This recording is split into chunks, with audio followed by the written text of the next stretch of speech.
Why do people create free software? Hi everyone, Leo Notenboom here for askleo.com. Here's one example question that I do get from time to time. What prompts an individual or organization to create and offer software for free? Is there some hidden agenda that I'm missing that drives these people to put all that work into developing these applications and then give them away? Yeah, occasionally there is a hidden agenda, but more often than not, there isn't. People create free software for a variety of really interesting reasons. And I think it's worth understanding what those reasons are and potentially then be able to use that as a way to evaluate whether or not a particular piece of free software is something you want to use. Now, believe it or not, there are people who actually enjoy their computers. They enjoy technology. They enjoy writing software. So yeah, some people create software and release it for free because they find it fun. They have something to do. They have a way of exercising their talents in a way that they see might benefit others, and they just do it for fun. It's a very almost selfish approach to doing it, but nonetheless, it's one reason. A very closely related reason is what I'll call altruism. There are folks who create free software specifically to give back. It's not uncommon for folks in the technology sector to feel like they have been blessed with talent or expertise or situations where they really do want to give back to their community. And by community, it might mean their local community, or it could mean the internet community or the planet as a whole. That's another reason that they might try to create software that solves a problem for their community and then give it away for free.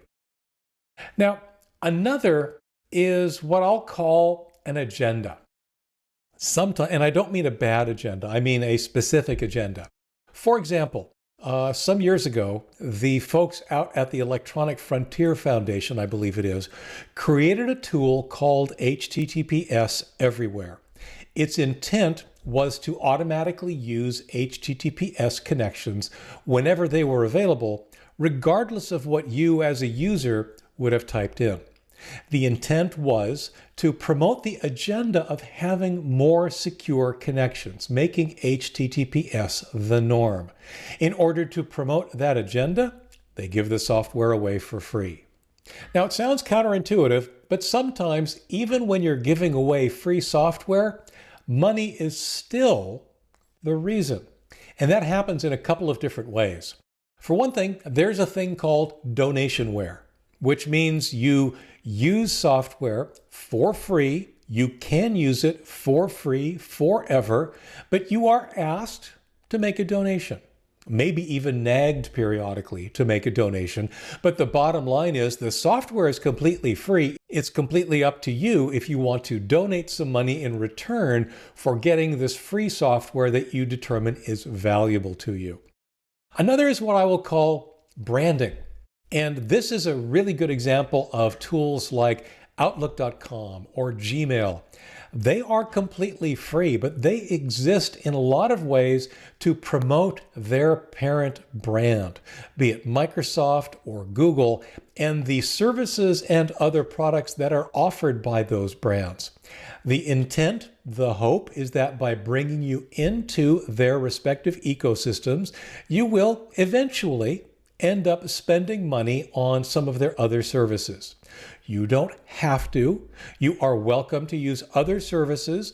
The services that they provide for free are indeed for free, but sometimes the inertia of working within an ecosystem makes it easier to just spend a few bucks for a service rather than having to research another free alternative from a potentially incompatible source. Some free software exists entirely to give the creator credibility. That means that this software might be getting given away for free in order to Basically, give that creator a track record, to give them an example or to show you that they are capable of creating really good software that is useful.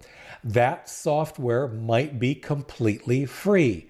They might then also have other software, either other versions of the same utility or other utilities that promise same kind of value, but that are not free.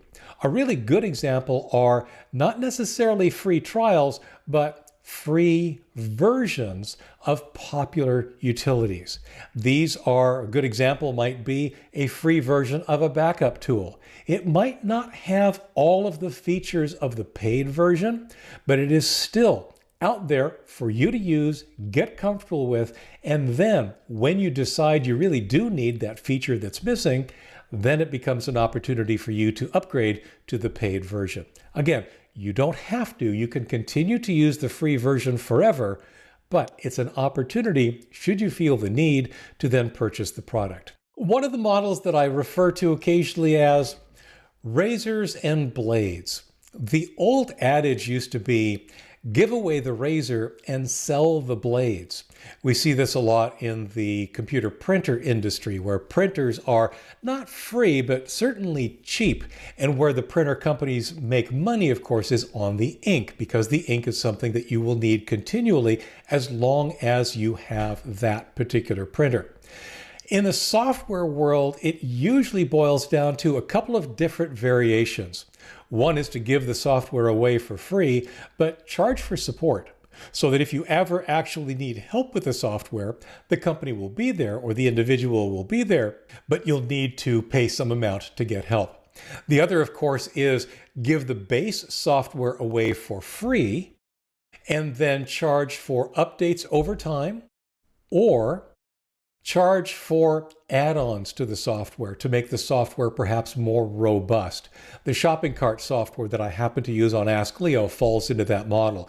The base shopping cart is completely free, but there are additional features that I want to use for which I then need to pay additional to get these additional features and modules. Now, when we think about free software, and I think one of the reasons people ask about free software and are concerned about free software are the more negative aspects of what it might mean. So far, everything I've talked about is pretty much legit and above board. There are a couple of scenarios that aren't quite so legit. One I'll just refer to as bait. The scenario is this: a company will hype a free solution to some kind of a problem. They'll have a free version of their product. That free version may very well exist, but if you try to find it, the company does such a, I'll say, a good job of hiding that version on their website behind sometimes free trials or sometimes products that are not in any way, shape, or form free, that it becomes really an exercise in frustration to find the actual free software. They've baited you into coming to their site. They potentially will bait you to try the free trial, which eventually ends up costing money, rather than the truly free version. This is something that is worth being on the lookout for. Always be skeptical when you see free trial, because free trial does not mean free. Finally, lies. Software manufacturers, some software vendors absolutely, positively lie. And they do that in a couple of different ways. The one that continues to annoy the heck out of me is the concept of a free scan. So you see an ad for something that says, we'll scan your computer for free and tell you if you have any malware. You download the utility. You scan. The scan is indeed completely free. In a sense, they did not lie. But pragmatically, they did. Because if you want them to fix whatever it is they find, well, that's going to cost you money. The other scenario along those very same lines is that scan will in fact lie and tell you about all sorts of things that have nothing to do with your computer. But they will put it in such a way that is so scary that you'll feel obligated to pay for their product to remove these non-existent threats just because of the way that they've worded it. Free downloads are another variation on this theme. Yeah, the download is free, but to actually use the product you've downloaded, no, that too can sometimes end up costing you money. The bottom line here is this is a very, very good question to ask and always be aware of. Whenever you are approaching free software, try to get a sense for what the reason is. Why is it being offered for free?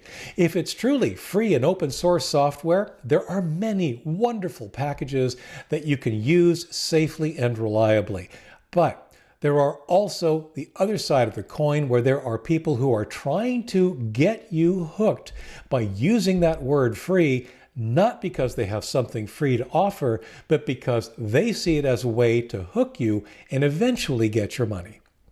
I hope that helps. For comments, for updates, for links related to this topic and more, visit askleo.com/17564. I'm Leo Notenboom, and this is askleo.com. Thanks for watching.